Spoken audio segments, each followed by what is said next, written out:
lagi, sebentar lagi si bangsa ditoros-toros ya, merusak negara ini. Siapa bilang dia sehat? Tidak.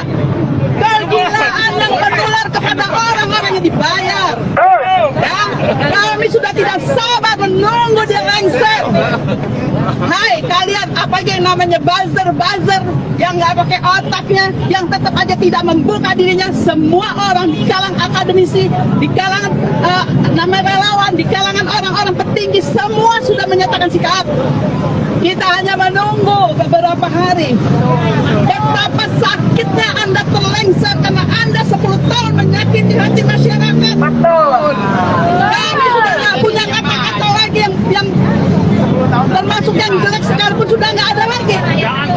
Semua sudah kita keluarkan. Di sini kita akan melihat kepada pengganti, kepada pemimpin yang baru. Jangan diulang Pak, jangan terulang sakitnya masyarakat. Ini adalah rakyat Indonesia. Tolong kembalikan tanah-tanah yang dirampas dengan cara yang tidak baik. Merampas tanah masyarakat, merampas tanah adat, kembalikan Pak. Pulihkan lagi tambang-tambang untuk kesehatan masyarakat. Betul. Seharusnya anak-anak sekolah ini tidak lagi bayar sampai tingkat SMA. Betul. Dibina pendidikannya hingga kuliah, hingga kemudian dia berguna buat negara ini. Indonesia ini penuh dengan orang-orang pintar. Betul. Tapi mengapa didatangkan orang-orang dari negara Cina sana? Tiba-tiba dia jadi manajer, tiba-tiba dia punya lahan, tiba-tiba dia punya apa? Tiba-tiba dia menguasai negara ini. Usir lagi. Sebentar lagi kita akan menunggu kawan-kawan. Kami ada di sini untuk tetap mengkritisi. Apabila pemimpin ini mendengarkan suara rakyat, maka kita akan mendukung memperbaiki negara ini.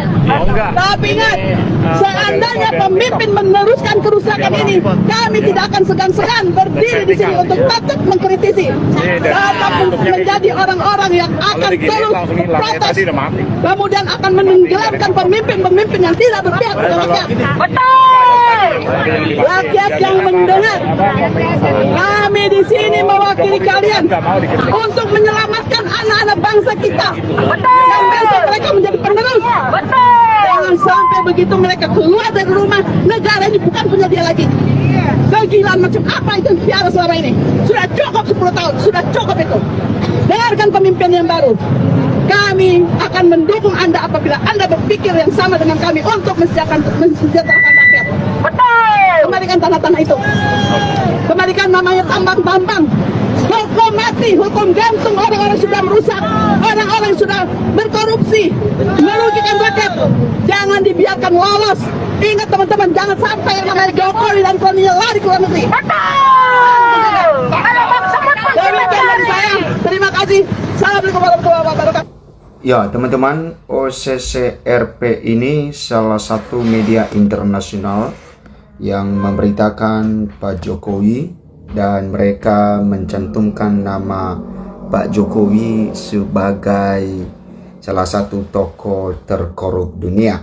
Dan ini memberikan satu kehebohan di Indonesia, dan bukan di Indonesia saja teman-teman, tentu kehebohan di dunia. Kenapa? Kita tahu bagaimana dunia mengenal nama Pak Jokowi, ya karena dia masuk, ya nama dia termasuk dalam daftar terkorup dunia, sehingga ini menjadi satu hal yang buruk bagi bangsa kita. Kenapa? Karena tentu negara-negara lain ya dijuluki pemimpin kita atau mantan presiden dijuluki sebagai orang terkorup dunia. Nah teman-teman, kita lihat beberapa ya prediksi atau para pengamat untuk melihat hal ini dari sisi apa, ya karena ini menyangkut tentang bangsa kita, dan tentu ini menjadi satu perhatian bagi kita bahwa media internasional ini mengatakan pemimpin kita sebagai orang terkorup dunia. Nah, dugaan korupsi Jokowi usai jadi finalis tokoh terkorup dunia versi OCCRP Said Didu ada 5 klaster. Nah, menurut dari Said Didu ini teman-teman ada 5 klaster. Oke, kita lihat apa itu yang 5 klaster itu teman-teman.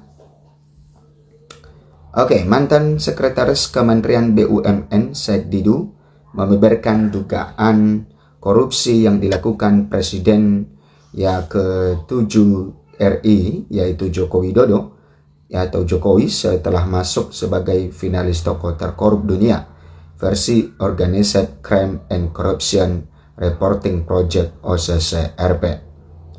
Nah, dalam pernyataannya Said Didu menyebut ada 5 klaster dugaan korupsi yang dilakukan oleh Jokowi semasa 2 periode kepemimpinannya, yaitu dari 2014 sampai 2024. Nah, kita lihat teman-teman bagaimana Said Didu ini menjelaskan hal ini.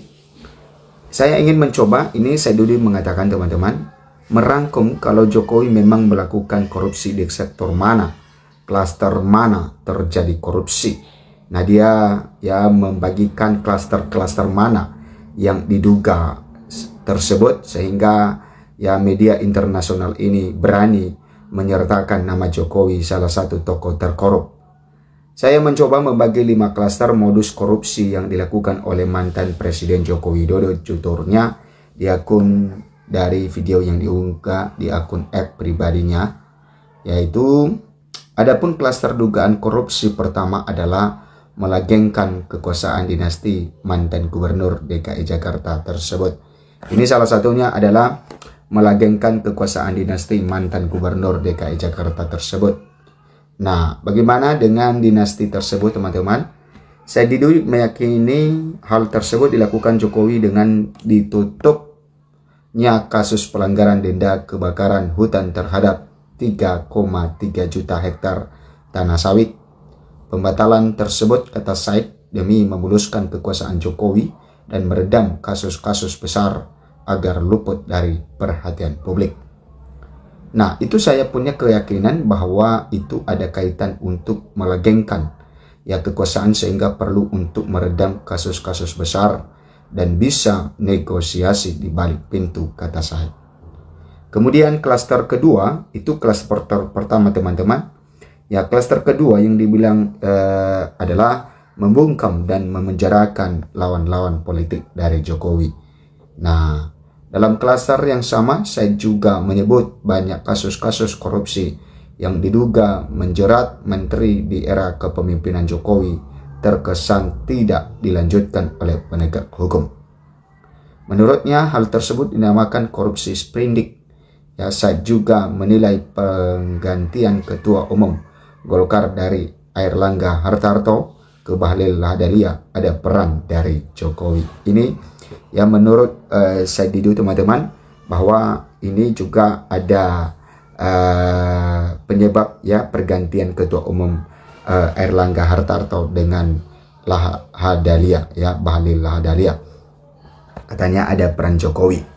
Oke, dia menduga Airlangga mau untuk diganti oleh Bahlil karena dirinya terjerat kasus hukum dan diketahui oleh Jokowi. Nah, kemudian masih ingat kasus impor garam, minyak goreng, HPH, BTS, dan berbagai kasus yang menguap begitu saja. Dan masih ingat kasus pergantian ketua umum Golkar itu, yang itu semua isu 11 sprindik katanya.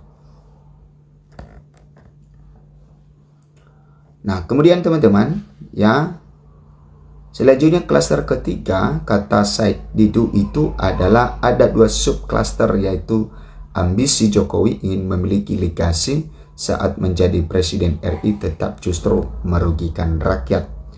Dia mencontohkan pembangunan infrastruktur yang ugal-ugalan sehingga membuat banyak perusahaan pelat merah bangkrut. Padahal menurut Said, seluruh pembangunan infrastruktur seperti kereta api cepat Jakarta-Bandung hingga mega proyek IKN tidak dibutuhkan masyarakat. Ambisi pribadi Jokowi kedua adalah keluarga. Masih ingat kita kasus penyeludupan nikel yang disebutkan oleh almarhum Faisal Basri yang melibatkan Airlangga Hartarto dan Bobi Nasution, kemudian kasus Blok Medan dengan berbagai kasus jelasnya. Nah, kemudian klaster keempat yakni Jokowi melakukan penyogokan kepada rakyat lewat bantuan sosial atau bansos. Menurutnya hal tersebut telah membuat membengkaknya utang negara akibat kebijakan bansos yang dilakukan di era pemerintahan Jokowi. Bansos itu, kata Said, digunakan Jokowi untuk meningkatkan citranya semata di mata publik. Sementara klaster terakhir adalah Jokowi diduga menyogok oligarki untuk menyokong kekuasaannya selama 2 periode menjadi orang nomor 1 di Indonesia. Mereka oligarki yang mendapatkan fasilitas di berbagai tempat di pertambangan, di perkebunan, macam-macam. Puncaknya adalah pemberian PSN atau proyek strategis nasional di berbagai tempat dan fasilitas-fasilitas lain yang merugikan negara dan rakyat, kata Said. Lebih lanjut, Said juga berkomentar soal OCCRP yang memasukkan Jokowi sebagai finalis tokoh terkorup dunia 2024. Dia khawatir OCCRP memiliki informasi Jokowi memiliki harta yang dilarikan ke luar negeri dan didapatkan secara tidak sah. Siapa tahu mereka memiliki data lengkap terhadap korupsi yang dilakukan oleh Jokowi dan disembunyikan di luar negeri, itu yang paling was-was jelasnya. Nah, itu teman-teman tentang tanggapan dari Said Didu ini mengenai masuknya Jokowi salah satu finalis terkorup dunia. Nah, berikan komentar Anda bagaimana pendapat Anda dengan hal ini. Sampai jumpa di video berikutnya.